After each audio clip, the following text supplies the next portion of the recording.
봅시다. 로마서 14장 1절에서 4절 천천히 함께 하도록 하겠습니다. 믿음이 연약한 자를 너희가 받되 그의 의견을 비판하지 말라. 어떤 사람은 모든 것을 먹을 만한 믿음이 있고 믿음이 연약한 자는 채소만 먹느니라. 먹는 자는 먹지 않는 자를 업신여기지 말고 먹지 않는 자는 먹는 자를 비판하지 말라. 이는 하나님이 그를 받으셨음이라. 남의 하인을 비판하는 너는 누구냐? 그가 서 있는 것이나 넘어지는 것이 자기 주인에게 있음에 그가 세움을 받으리니 이는 그를 세우시는 권능이 주께 있음이라. 아멘. 이제 뭐 하지 말라? 비판하지 말라.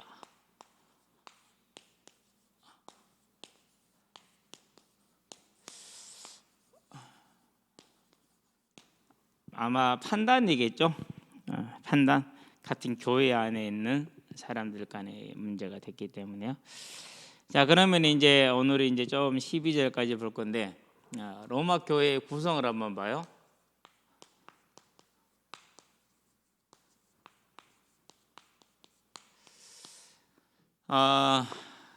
이제 첫 번째 구성이 유대인들이죠. 이 사람들이 이제 회심한 사람들이에요. 회심한 유대인들. 회심한 유대인 중에서도 두 가지 부류가 있겠죠. 하나는 로마에 거주하는, 또 하나는 이제 여행하나 상업으로 이제 이주한, 이 두 가지 부류가 있을 거예요. 그런 다음에 이제 한 가지 부류가 이제 더 있다면 뭐가 있죠? 이제 유대인은 아니지만은 개종한, 유대계를 개종한 이방인. 그 이방인 중에서 이제 기독교를 개종한 사람이 있겠죠. 두 번째는 누가 있을까요? 이제 전혀 불신자였는데 복음을 듣고 믿은 이제 헬라인 성도. 자, 이렇게 되어 있는데 글라우디우스라고 그러죠.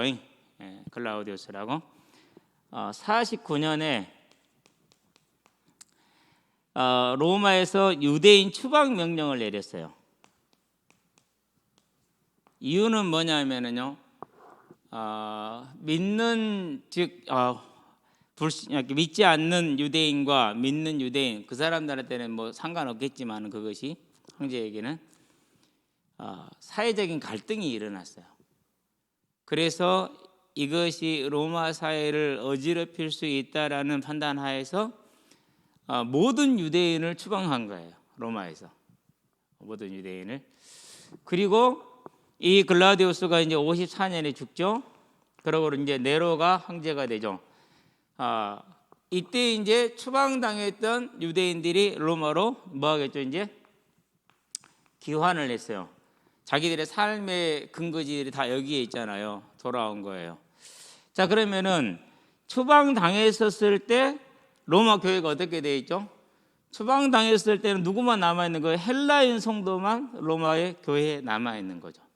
그렇죠? 헬라인 성도만 남아있었어요.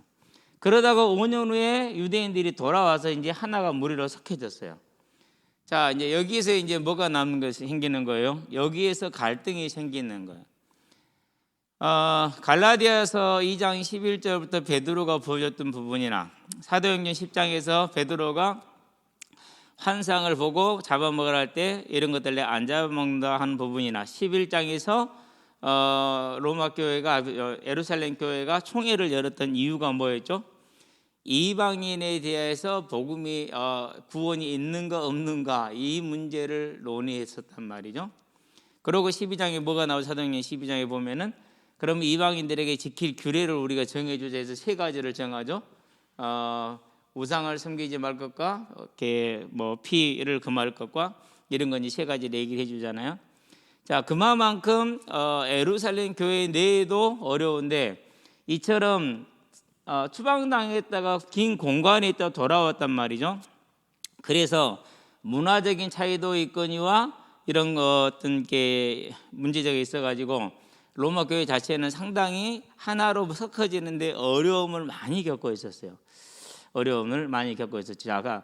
그런 다음에 이제 여기서 이제 뭐가 나오냐면은요. 이렇게 시간이 진행되는 동안에 헬라인 성도들이 이제 이게 다수가 돼요. 처음에는 소수였는데 다수가 됐고, 그런 다음에 이제 유대인이 소수가 돼요. 두 번째, 헬라인 성도들은 뭘 갖게 되죠? 이제 율법에 대해서 헬라인 성도들은 자유로워요. 그렇잖아요. 아예 율법 자체가 없는 사람들이니까. 그런데 유대인 성도는 율법에 대해서 어떻게 되죠? 자유로울 수가 없어요. 태생적으로 한계를 가지고 있어요. 한계라면 율법이 뭐한 거죠? 매여 있는 것이죠. 이것은 우리가 이제 참 주의해서 보아야 될 거예요. 우리도 교회 안에 보면은 대단히 유교적인 부분들이 참 많이 있어요. 그렇다고 해서 그 교회가 이단이거나 안 그러면 하나님이 그 교회를 안 쓴다거나 그 사람들이 구원을 못 받았다거나 그 사람들이 믿음이 없거나 그런 건 아니거든요. 초대교회가 안식일을 지켜요, 안 지켜요?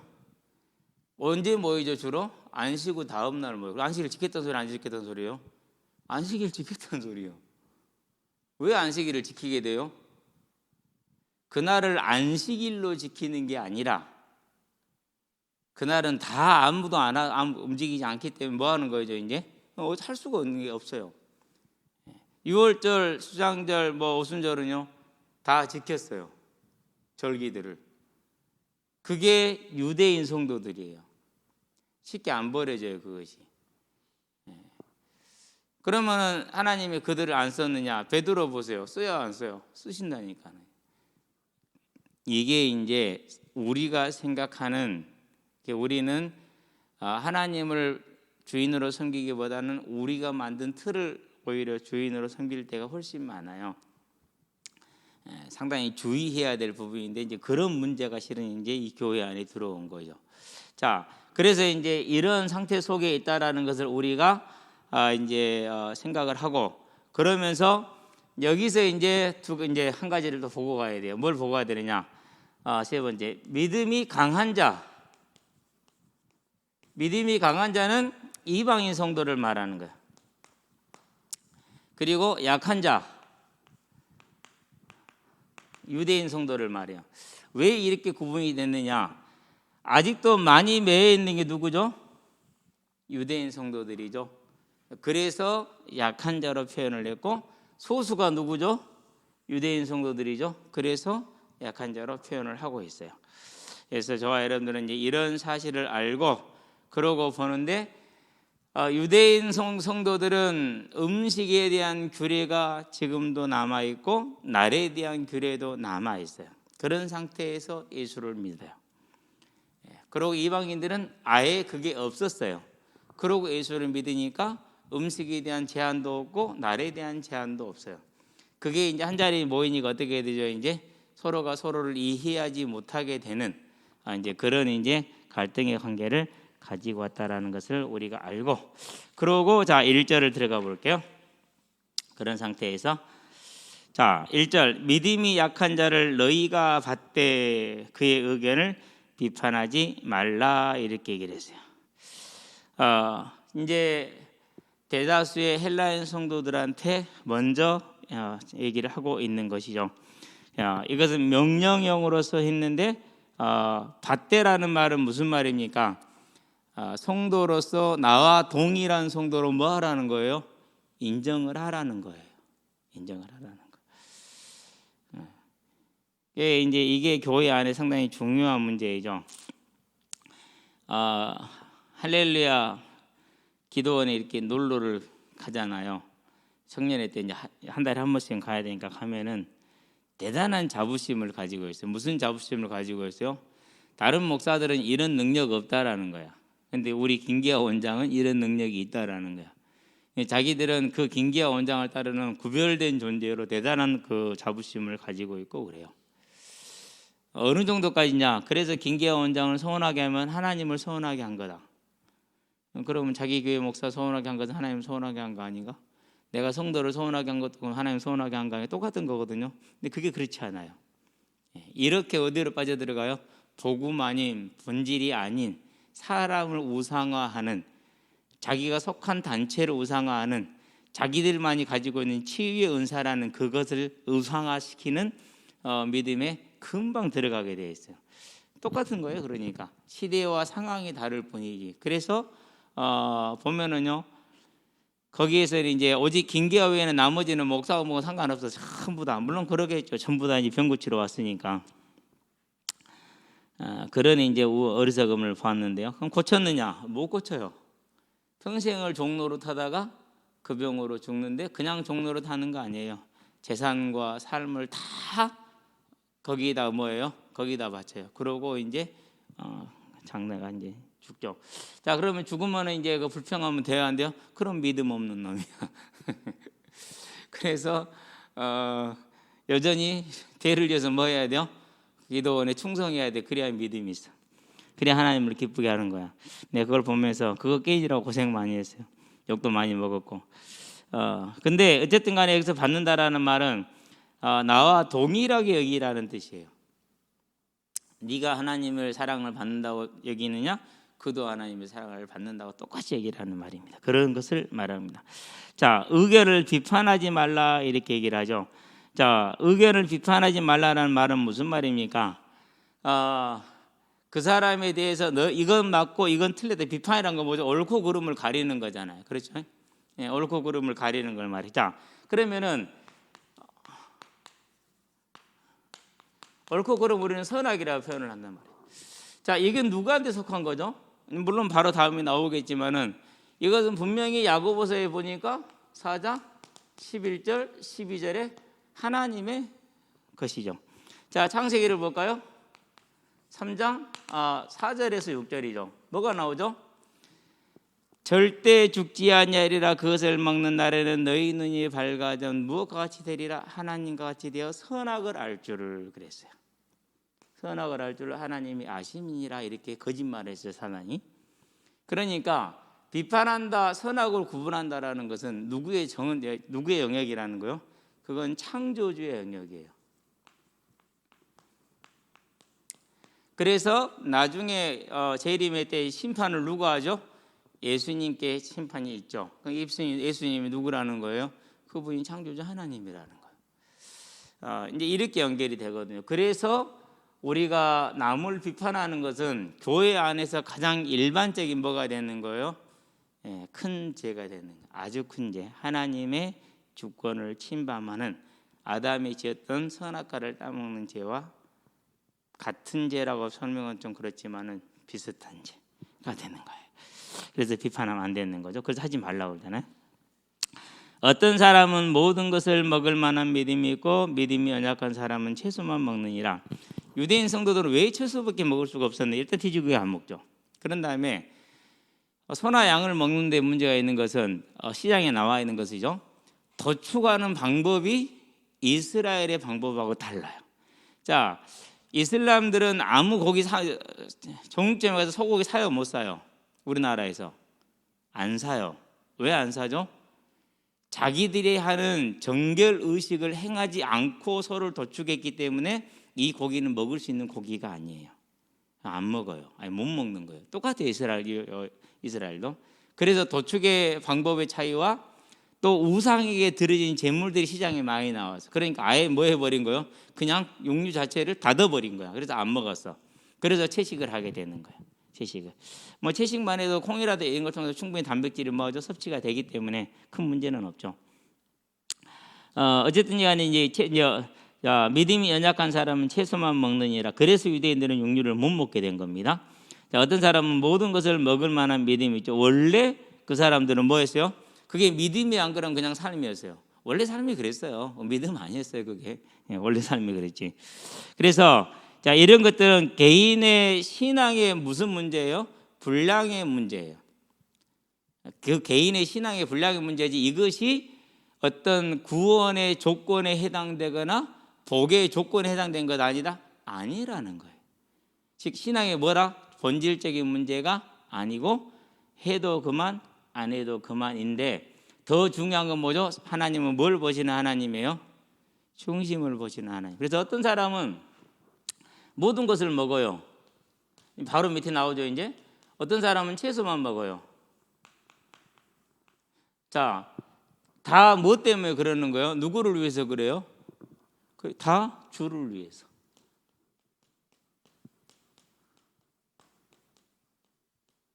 이게 이제 중요한 거예요. 자, 유대인들이 성도들이 왜 이것만 먹습니까? 하나님을 경외해서 그런 거예요. 하나님을 경외하다 보니까. 그러면은 이방인 성도들은 뭘 다 먹을 수 있습니까? 그들도 하나님이 주신 자유를 감사함으로 받아서 그러는 거예요. 그러니까 이게 외적으로는 차이가 있지만 중심의 문제에는 차이가 있어요, 없어요? 차이가 없는 것이죠. 어떤 사람은 믿음의 지식이 풍성할 수 있어요. 어떤 사람은 좀 부족할 수 있어요. 차이가 없어요. 이게 상당히 중요한 문제인데, 그렇죠? 그래서 먹느냐 안 먹느냐는 믿음의 본질적인 문제가 아니라는 것이죠. 먹는 자는 먹지 않는 자를 업신여기지 말고 먹지 않는 자는 먹는 자를 비판하지 말라. 얘는 하나님이 그를 뭐 하셨습니다? 하나님이 받으셨습니다. 그랬어요. 하나님이 받으셨다는 말은 무슨 말입니까? 자, 로마서 우리가 9장에서 보았죠. 자, 이는 원하는 자로 말미암음도 아니요 다른 박제라는 자로 말미암음도 아니라 오직 하나님께로 말미암은 자니라 그랬어요. 그러니까 헬라인 성도든 유대인 성도든 그가 먹든지 그가 안 먹든지 간에 그것은 뭐다 문제가 다르다는 거예요. 하나님의 선택과는 상관없게 하나님의 선택받은 자들이랑 이러든지 저러든지 간에 하나님 그걸 아시겠어요? 모르겠어요? 아시죠. 그런데도 뭐 용납을 하신 거잖아요. 그런데 네가 왜 그 하나님의 뭘 하느냐? 그렇게 하는 거죠. 자, 그러면은 이 비판이 어디까지 간 거죠? 이제 단순히 옳다 그르다라는 문제에서 끝나는 것이 아니라 그것이 이제 하나님의 주권과 그 사람의 믿음의 구원의 문제까지 손을 대게 되는, 당연히 닿게 되는 그런 이제 문제가 되어버리는 겁니다. 큰 문제가 되는 것이죠. 자, 그래서 하나님이 그를 받으셨다. 로마서 9장 16절이었죠 아마 그게. 그래서 자 4절 보니까 남의 하인을 비판하는 너는 누구냐? 그가 서 있는 것이나 넘어지는 것이 자기 주인에게 있음에 그가 세움을 받으리니 그를 세우시는 능력이 주께 있습니다. 자, 남의 하인을 비판한다 그랬어요. 그러고 그를 세우시는 능력이 누구께 있다? 주께 있다 그랬어요. 하나님의 주권을 지금 말하는 것이죠. 저와 여러분들은요, 저도 이제 이 부분에 상당히 좀 이렇게 과오가 있었던 전력이 있는 사람인데요. 믿음의 양식과 양태가 다를 수밖에 없죠. 태국에 갔을 때 합장하는 게 되게 처음에는 거북스러웠어요. 태국에 갔을 때. 근데 선교사님 너무 자연스럽게 하시더라고요. 근데 우리 문화에는 이게 별로 합상하지 그렇게 좀 그러잖아요. 근데 그 동네는 인사 자체가 안녕하세요 이렇게 우리는 하잖아요. 근데 그 사람들이 이것 자체가 인사라. 왜? 역사가 그렇게 이제 뭐 굳어져 있기 때문에. 그러면 합장하고 인사하면 믿음이 없는 거예요? 그거 아니에요. 얼마 전에 예수님 영접을 한 친구가 근데 목사님 궁금해요. 뭔데? 왜 손을 모아요? 그러더라. 야, 너 간절할 때 어떻게 되디? 막 그 축구 경기 볼 때 간절할 때 그때는 손을 쥐거나 손을 잡거나 그러던데요. 뭐 하는 거라니까? 그 마음을 모으는 거야. 그래서 손을 모으는 거야. 이해가 돼? 그랬더니 이제 이해가 된대. 공기 축구 보면서 많이 그랬으면서 생각해볼 게 맞죠? 그러니까 근데 태국 가서 이게 되게 좀 어색했다니까는요. 이게 있는 내내 어색했어요. 두 번째 갔을 땐 좀 낫더라고요. 좀 나. 말레이시아 가서도 좀 어색한 게 있었어요. 그 사람들만의 그 인사법이. 근데 좀 지내니까 좀 나아요. 그러면서 뭘 생각했느냐면 이렇게 믿음의 양태들이 다르구나라는 것을 확인해요. 근데 어색해요. 저한테는. 마찬가지겠죠. 그러니까 그거 우리가 그렇게 다르게 믿으나 다 누구에 속한 자들이에요? 주께 속한 자들. 그를 세우고 넘어뜨린 것도 주께 있는 거예요. 우리 소속이에요? 소속이 아니에요? 우리 소속이 아닌 거예요. 즉 우리가 판단할 영역이 안 되는 것이죠. 자, 그런데 너무나도 쉽게 판단을 하죠.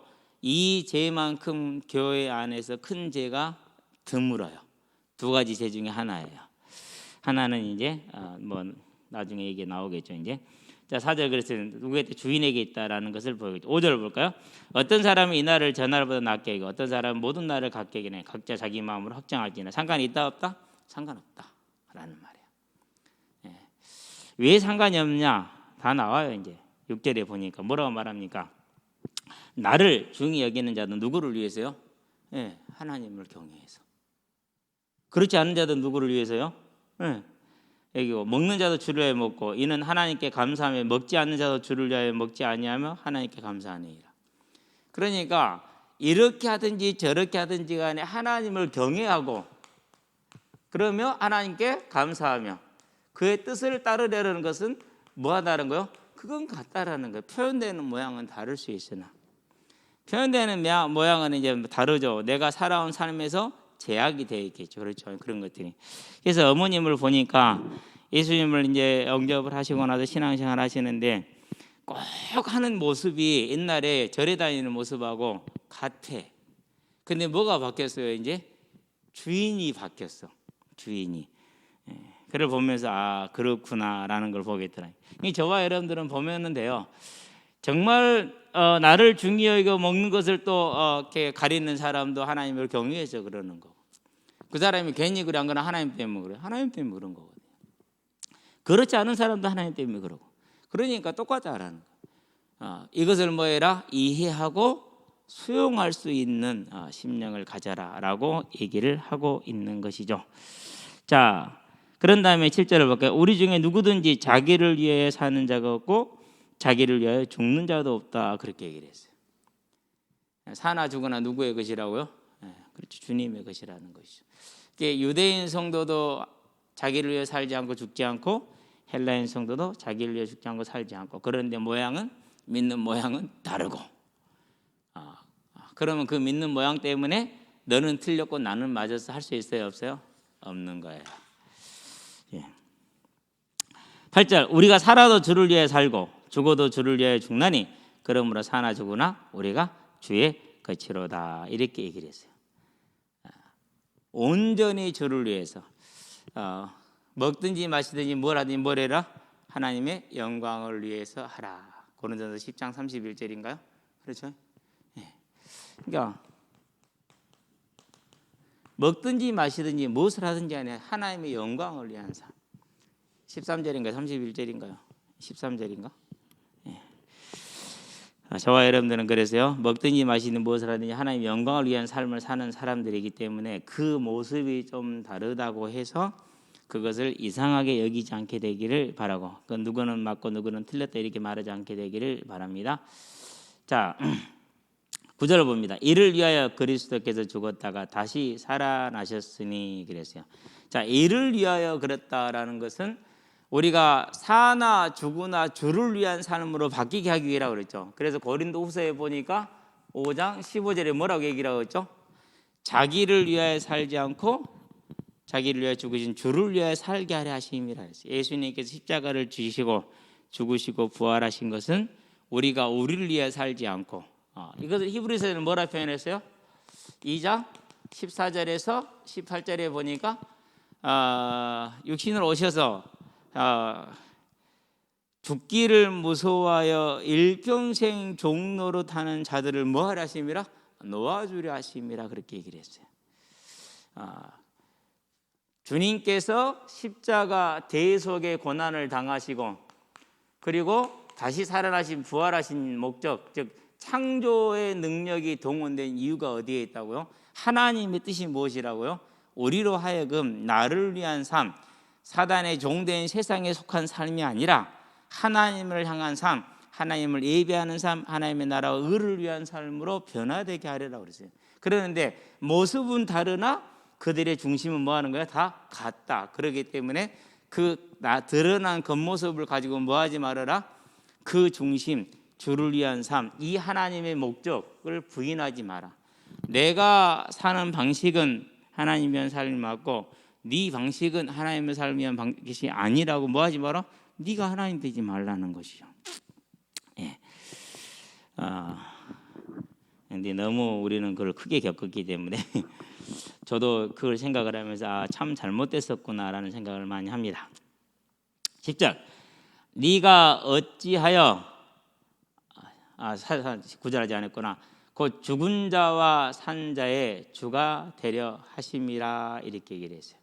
자, 여기서 죽은 자와 산 자를 얘기를 하셨는데 이미 이전에 있는 자들과 현재 있는 자들 모든 자들의 주가 되려 하심이라.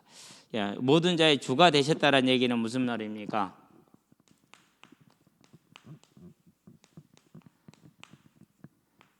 모든 주권이 누구한테 있다라는 거요? 주님에게 있다라는 거예요. 저와 여러분들은 뭐 할 수 없다? 판단할 수 없다라는 것이죠. 그래서 이런 이제 부분들을 우리는 항상 잘 염두를 해두고, 그렇게 보면은 감리교하고 장로교는 믿는 양식이 좀 다르죠. 문제 돼요, 안 돼요? 될 거 없어요. 침례교하고 장로교는 좀 세례 양식이 다르죠. 문제 돼요, 안 돼요? 아무 상관없어요. 네. 감리교는 우리의 의지를 좀 더 강조해요. 문제 돼요, 안 돼요? 힘써라라고 얼마든지 얘기하고 있어요. 아무것도 문제가 안 돼. 근데 그런 걸 가지고 이제 문제를 삼는 것은 곤란하죠. 그렇죠? 그래서 저와 여러분들은 그런 부분들을 보면서 이제 우리가 가야 될 길을 잘 주의해서 가게 되기를 바랍니다. 네가 어찌하여 네 형제를 비판하느냐, 어찌하여 네 형제를 업신여기느냐. 우리가 다 하나님 어디에 서리라? 심판대 앞에 서리라. 자, 그러니까 이 비판과 그리고 업신여긴 것이 어디에 서게 된다고 그랬어요? 심판대 앞에 서는데 참 그렇죠. 이것은 두 가지 의미가 있습니다. 현재적인 의미가 있고요, 그리고 미래적인 의미가 있어요. 현재적으로도 그 일은 하나님의 뭘 받죠? 심판을 받게 되어 있어요. 심판을 받아요. 그래서 저와 여러분들은 그런 사실을 잘 염두에 두게 되기를 바랍니다. 기록되었으되 주께서 이르시되 내가 살았노니 모든 무릎이 내게 꿇을 것이요 모든 혀가 하나님께 자백하리라 하였느니라. 우리가 이제 비판하고 업신적인 것들을 하나님의 심판 앞에 서린다고 그랬잖아요. 그러는데 거기에서 우리 혀가 뭐 한다고? 자백을 하게 된다고 그랬어요.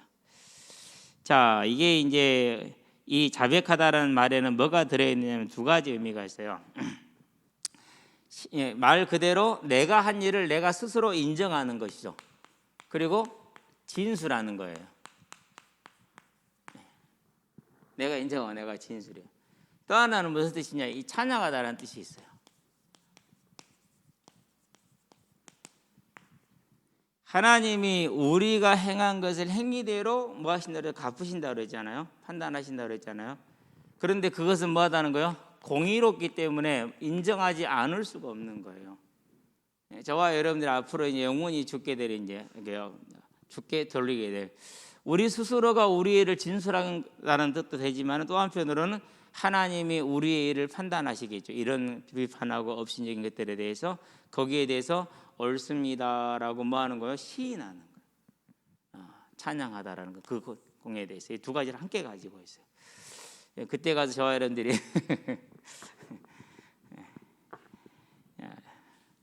우리의 일을 진술하는 거, 하나님이 우리를 심판한 것을 우리가 뭐 할 수밖에 없다? 인정할 수밖에 없기 때문에 지금 뭐 하자라는 거죠? 그런 일 하지 말자라는 것을 가지고 있죠. 자, 그런 다음에 이제 마지막 절은 이건 이제 이사야서 45장 23절을 인용한 것이죠. 12절 오늘 마지막 절입니다. 그러므로 우리 각 사람이 자기 일을 하나님께 뭐하리라? 직고하리라라고 있어요. 자, 직고한다.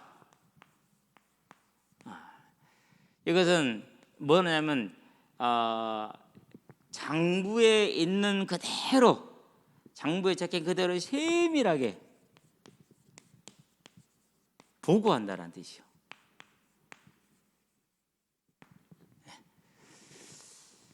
하나도 빼뜨린 게 있다 없다? 없다라는 거죠. 그러니까 그래서 우리가 하나님을 경외한다라면은요, 오늘 우리의 삶이 마치 주님 앞에 서서 그날 이 모습을 상징하는 것 같은 그런 이제 뭐요, 그것을 한편으로는 분명히 뭐죠, 가지고 있어야 돼요. 그러는데 이제 많은 사람들이 이러면은 좀 부담돼, 안 돼요? 좀 부담되죠. 다 빼버려. 다 빼버리고 없애버려. 그래서 그냥 마냥 은혜로운 하나님, 언제나 그냥 용서하신 하나님, 자동이야. 단추만 누르면 용서 띡, 단추만 누르면 용서 띡, 난 자동이야. 그런 로봇으로 하나님을 만들어 버리는 수가 많아요. 그런 로봇으로. 그러나 하나님은 그런 로봇이 아니라는 사실이, 그런 로봇이 아니죠. 그러니까 반드시 뭐가 있어야 되는 얘기예요. 자, 이런 일을 우리는 언제든지 하고 있잖아요. 할 수 있잖아요. 그래서 항상 깨달았었을 때, 주님이 알게 했었을 때, 이게 현재적인 심판입니다. 뭐가 필요한 거예요? 참된 회개가 필요한 거예요. 참된 회개가. 그래서 우리는 하나님을 알되 바르게 알고 바르게 믿을 수 있게 되길 바랍니다. 그래서 형제를 뭐 하지 말라? 판단하지 말고 비판하지 말라. 자, 이 말은 그러면 이제 다 하고 나서 가장 핵심이 뭡니까?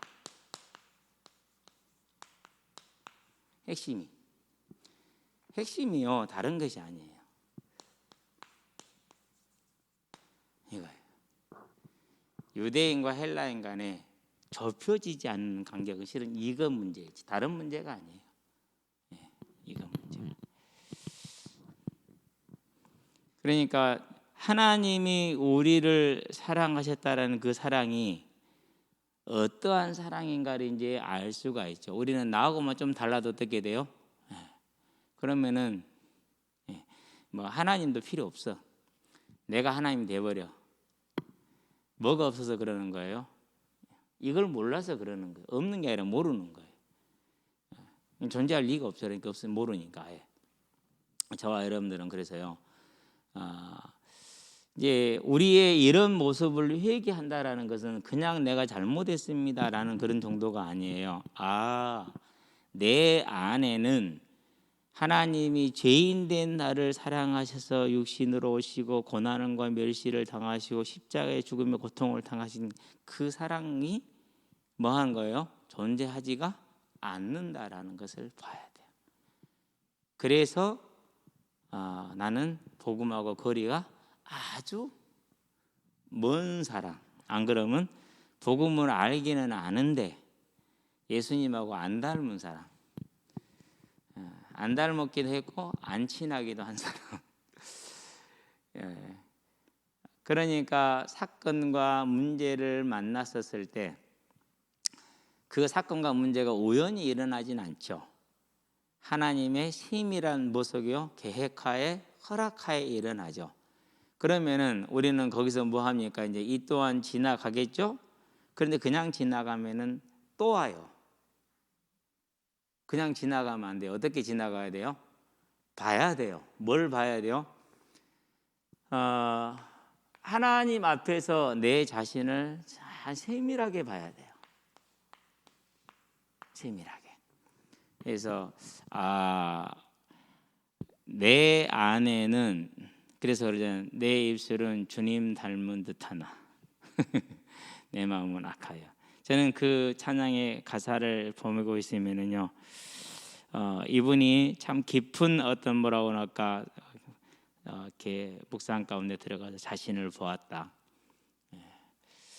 그 모습을 볼 수가 있어요. 이게 결국은 무슨 문제죠? 네 이웃을 네 몸과 같이, 네 형제를 네 몸과 같이 사랑하라. 그 말씀에 우리가 뭐 하지 못한 거예요? 멀리 있는 것이죠. 그러면서 그걸 알아요, 몰라요? 모르죠. 비판하는 게 뭐예요? 정죄하는 게 뭐예요? 그건 내 믿음이 강한 거예요. 내가 하나님을 사랑한 거예요.